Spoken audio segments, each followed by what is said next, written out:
希伯來書第6章。按樣，我哋應該將關係基督嘅初步道理放在後背，向較成熟嘅信仰來進前。我哋唔是在立根基，像係對腐敗嘅行為悔改，信靠上帝各樣嘅洗禮、安舒禮、死人復活、永遠嘅審判等教訓。我哋愛向前行，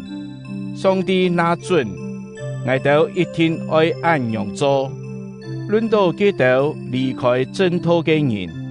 按樣辦使基督重新悔改呢？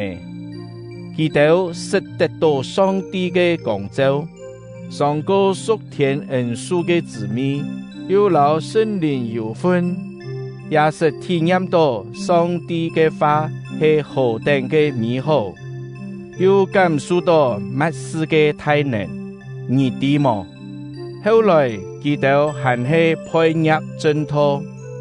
這種人無可能喊基督回頭，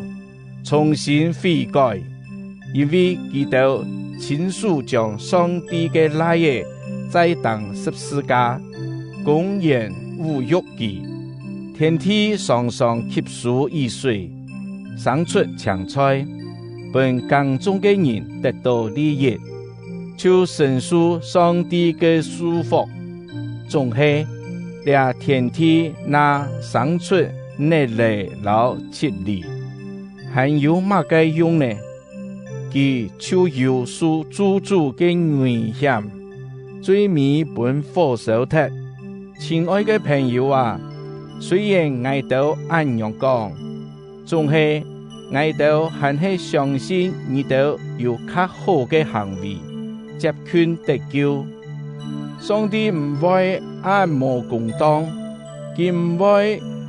唔記得你都所做嘅工作，然後為到佢嘅名所表現嘅愛心，就是一直幫助其他嘅聖徒。我哋最大嘅信念就是你哋每一個人會熱心到底，